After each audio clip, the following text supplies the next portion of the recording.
Bien, en esta oportunidad vamos a hacer una introducción y también realizar un análisis desde el punto de vista macro en lo que consiste la sustentabilidad de los edificios.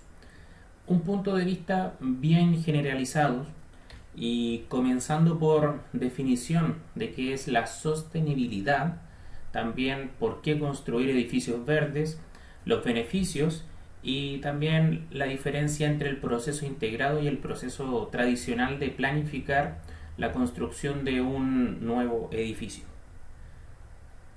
Inicialmente vamos a hablar sobre la sostenibilidad. Como definición, es la capacidad de satisfacer las necesidades del presente sin comprometer la capacidad de las generaciones futuras para satisfacer sus propias necesidades.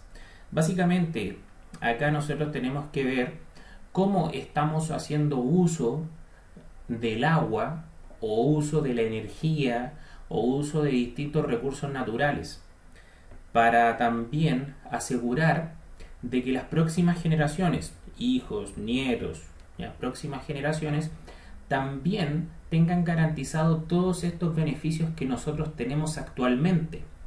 El mismo uso de agua que podemos tener hoy, el mismo uso de electricidad que podemos tener hoy. Entonces, la idea es hacer un uso eficiente de todos estos recursos para así poder transmitir estos beneficios que tenemos hoy a las siguientes generaciones. Por otro lado, ¿qué es un edificio verde? ¿Ya? No solo un edificio, sino que cualquier tipo de construcción, incluyendo hogares. Entonces, la idea es que estas estructuras puedan reducir el impacto del entorno y también tengan beneficios o mejoras en cuanto a la salud de los ocupantes. Y todo esto, claro, es haciendo un uso eficiente de recursos naturales, recursos que se agotan, también reducir los residuos y también la contaminación que se genera para poder hacer funcionar esta construcción. Y también otro punto importante es mejorar las condiciones de las personas, las condiciones de los ocupantes para que mejore la productividad. Entonces, ¿por qué es necesario construir estos edificios verdes? Acá nosotros podemos tener muchos puntos de vista, incluso un punto de vista individual. También un punto de vista con respecto al entorno. ¿Qué impacto genera este edificio, este nuevo edificio, en el entorno, en la comunidad? ¿Ya? Entonces, tenemos que pensar que el 90% del tiempo estamos en el interior de un edificio. Y repito, no es exclusivamente un edificio, sino que estamos en una oficina, estamos en el lugar de trabajo o luego estamos en nuestro hogar. Pero claro, alrededor del 90% del tiempo estamos en el interior. Por lo tanto, es súper importante preocuparnos por la calidad de la instalación, ¿ya? Lo que sería la iluminación adecuada, dependiendo del tipo de trabajo que estamos desarrollando, si es que es un laboratorio o si es que incluso es una oficina, la calidad de aire, la ventilación, la temperatura, ya todos estos son puntos sumamente importantes y que afectan finalmente a la persona. Un efecto de esto, como ejemplo, son distintas molestias o inclusive pueden llegar a ser un problema de salud, que es la irritación de ojos, nariz y garganta. Esto se provoca muchas veces por una ventilación mal diseñada o una ventilación no adecuada, también por el manejo de aire acondicionado e inclusive también se puede traducir en materiales o elementos que generan ciertos vapores o gases, ciertos elementos un poco dañinos para las personas. Finalmente, todo esto se provoca al interior del edificio y se le conoce por su nombre en inglés como el Sick Building Syndrome. Entonces, desde el punto de vista ambiental, ya habíamos visto lo que es individual para el ocupante, pero desde el punto de vista ambiental tenemos que el 40% del total del consumo de energía se puede atribuir a edificios. La energía que se consume, la energía necesaria para poder hacer que esto funcione. También se atribuye un 38% de las emisiones de gases de efecto invernadero.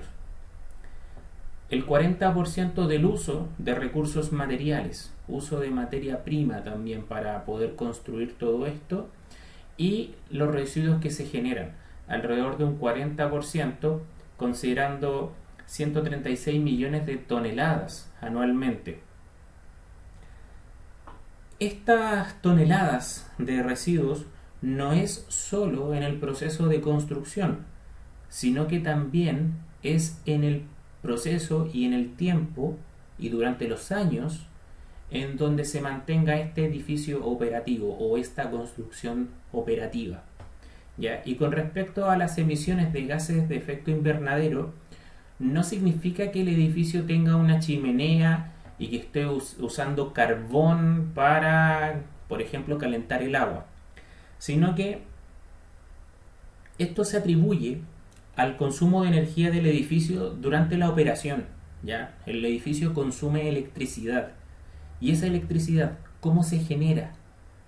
Con paneles fotovoltaicos, por ejemplo, sería lo ideal, o con una termoeléctrica, o con un parque eólico. Entonces actualmente se utilizan muchas termoeléctricas y estas generan gases de efecto invernadero.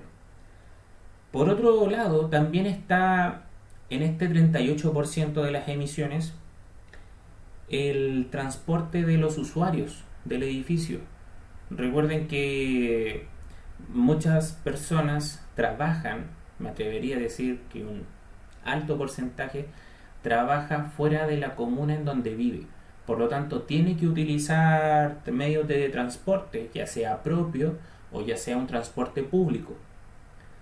El uso y el tratamiento del agua también, esto aporta a este 38%.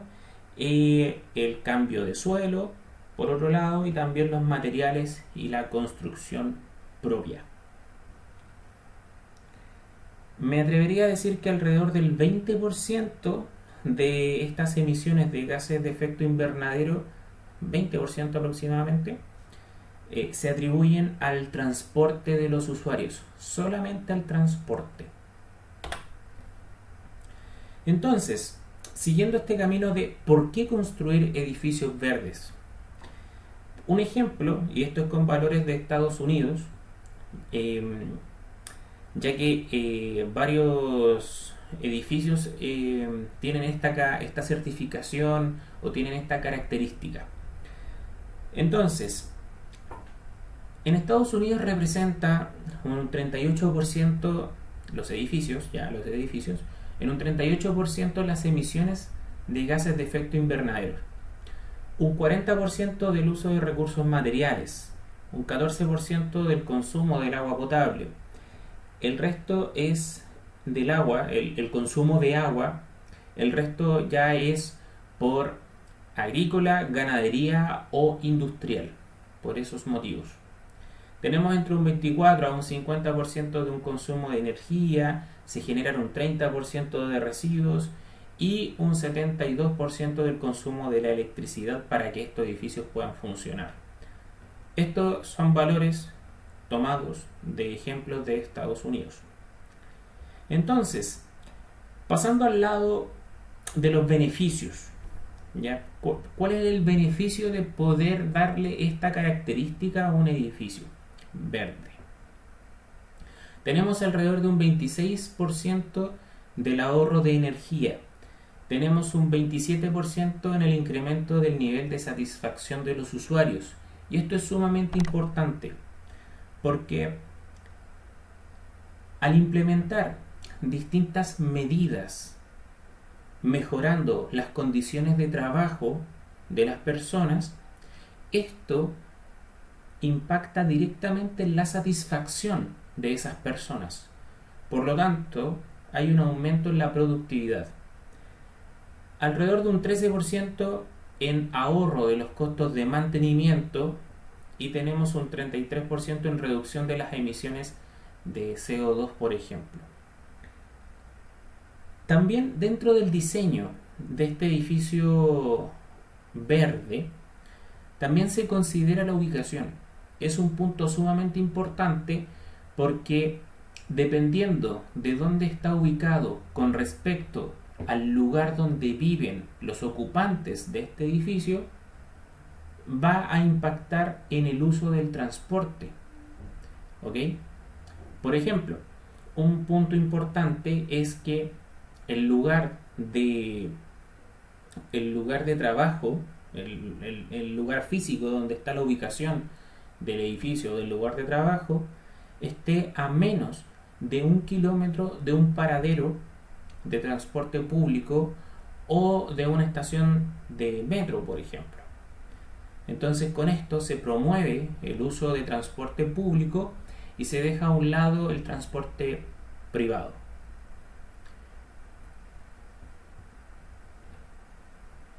Por otro lado, también tenemos un beneficio económico. Inicialmente, con respecto a un edificio tradicional, a una construcción convencional, tradicional, construir un edificio verde representa un incremento de un 2% del costo inicial del edificio, ¿ya? Porque si nosotros pensamos en el prediseño de este edificio, ¿ok? Esto es un trabajo en conjunto con muchas especialidades, ¿ya? Pero cuando se realiza el prediseño de la construcción de este edificio, se piensan en muchas cosas. La ubicación, para no generar islas de calor en el entorno y así evitar el uso de la refrigeración del aire. Por ejemplo, que esté cercano a áreas verdes o que impacten positivamente, que generen un impacto positivo en las áreas verdes. También tenemos la iluminación adecuada para así reducir el uso de la luz artificial. Tenemos la implementación de equipos o artefactos de alta eficiencia, artefactos de agua como la llave del lavamanos o del WC, todas estas cosas. Entonces, claro, cuando nosotros comenzamos a analizar este proyecto desde el inicio, el costo adicional es un 2%, o sea, es algo bajo, ¿ya? A diferencia de transformar un edificio convencional en un edificio verde. Ahí el costo es mucho más elevado. También tenemos un ahorro en cuanto al mantenimiento y también en cuanto a la operación de este edificio. Entonces, estos son los beneficios en generales con respecto a las personas, con respecto al medio ambiente y también beneficio económico. Otro punto importante y que hablaremos más adelante, de hecho por eso coloco esta sigla, es el comisionamiento. Tiene esta sigla, CX. ¿Y en qué consiste? Es el proceso de verificar y documentar que un edificio y sus sistemas son diseñados, instalados, probados, operados y mantenidos para satisfacer requerimientos del propietario, o también llamado OPR, por sus siglas en inglés. Entonces, dentro de todo este proceso se realizan 2 etapas de comisionamiento, ¿ya?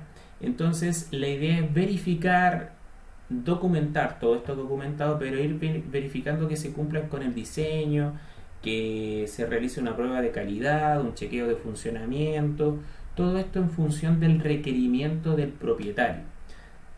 Y claro, depende del edificio, para qué uso se va a asignar, se va a destinar. Si es que va a ser oficinas, si son para uso comercial, para uso de vivienda o si es para uso de hospital, por ejemplo, en fin, dependiendo del tipo de uso, sería el tipo de requerimiento. Dentro del desarrollo de un edificio, nosotros podemos encontrar el proceso tradicional y el proceso integrado. Entonces, lo vamos a ver por colores. En el proceso tradicional comenzamos por el diseño, luego los documentos constructivos, la licitación, iniciamos la construcción de este edificio y finalmente llegamos al comisionamiento, que es lo que habíamos visto anteriormente, en donde vamos chequeando que todos los sistemas implementados en el edificio vayan cumpliendo con respecto a el requerimiento del operario. En un proceso integrado, nosotros incorporamos o añadimos un prediseño. En esta etapa, que es sumamente importante, se plantean todos los objetivos. Por ejemplo, lograr alguna certificación, reducir algún gasto energético, la implementación de distintos sistemas, objetivos que se desean trazar. Entonces, acá nosotros fijamos las bases con respecto al propósito de este edificio. Y luego, finalmente, tenemos la ocupación del edificio, en donde además se realiza un recomisionamiento. Entonces, una vez que ya el edificio está en marcha y es ocupado, se vuelve a chequear que todos los sistemas integrados en él cumplan con las necesidades o cumplan con el requerimiento del operario.